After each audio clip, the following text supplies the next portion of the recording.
ইন্নী আসআলুকা মিন ফাদলি। খাটির উপর মানুষ নাকি?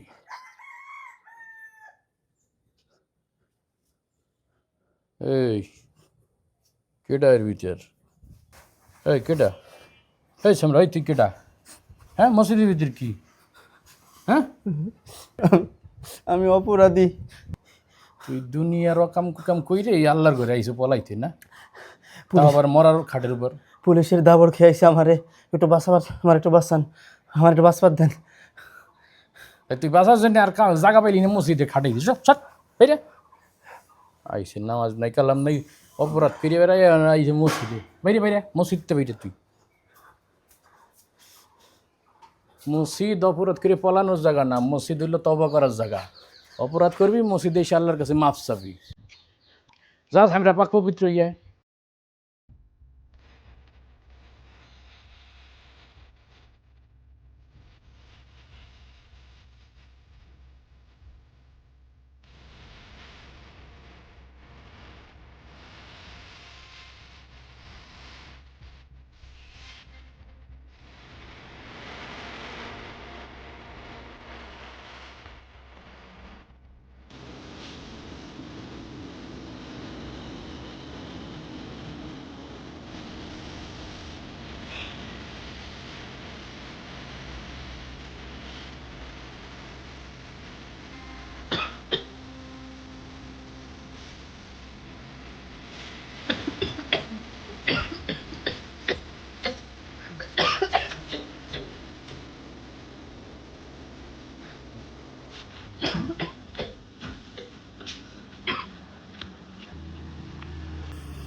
আচ্ছা রে বন্ধু, বন্ধু ইব্রাহিম, কে হয়েছে? দাঁড়াও, কেন না, কে হয়েছে তোমার? স্বপ্নে কি জিন টিন দেখছিস নাকি? ভূত দেখছো? না রে বন্ধু, আমি আমার পাপ দেখছি। পাপ?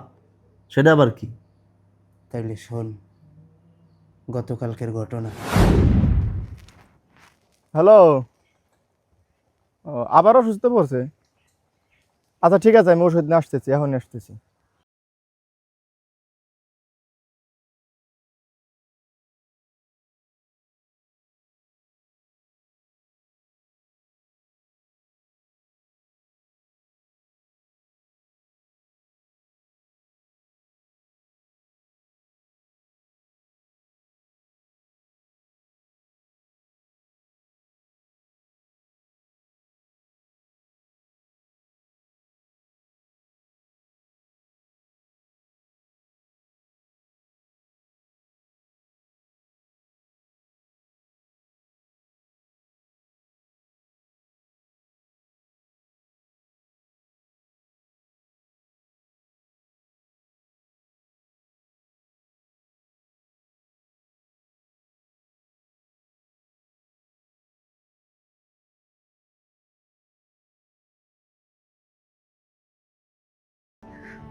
আমি ওরে মারার পরে একটা মসজিদে যে একটা খাটিয়ার পর ঘুমাইছিলাম। আচ্ছা, তারপরে ওরে মারার পরে যে গন্ধ আমি পাইছি, ওই খাটিয়ায় আমি ওই গন্ধ পাইছি। এখন আমি কিছু খাইতে পারি না, আমি ঘুমাইতে পারি না, আমি সব জায়গায় ওই এক গন্ধ পাইতেছি বন্ধু। ও, তুই যে পাপ করছিস এই পাপের তো কোনো ক্ষমা নাই। আল্লাহ কাছে মাপ চাইতে হবে, আল্লাহ মাফ করবে না। তবে একটা রাস্তা আছে, রাস্তাটা হলো তুমি প্রশাসনের কাছে আত্মসমর্পণ করো। প্রশাসনের কাছে আত্মসমর্পণ করলে কি হবে, দুনিয়াতে তোমারে একটা শাস্তি দিবে, জেলে দিবে, কারাগার খাটপা। তো এই যে দুনিয়ায় যে কারাগারটা খাটপাই, দুনিয়া কারাগারটা খাটার মাধ্যমে হয়তো বা আল্লাহ তোমারে আখিরাতে মাফ করেও দিতে পারে। তুমি এই কাজটা করো, তুমি পুলিশের কাছে আত্মসমর্পণ করো বন্ধু। পুলিশের কাছে আত্মসমর্পণ করলে একটা লাভও আছে। অনেক সময় পুলিশ আইন তোমাকে মানবতা দেখাইয়া শাস্তি কমাইও দিতে পারে। আর আমি তো আছি, তুমি আত্মসমর্পণ করো, আমি সর্বাত্মক চেষ্টা করব তোমার শাস্তিটা যতটুকু কমানো যায় আমি কমানোর চেষ্টা করব। ঠিক আছে বন্ধু?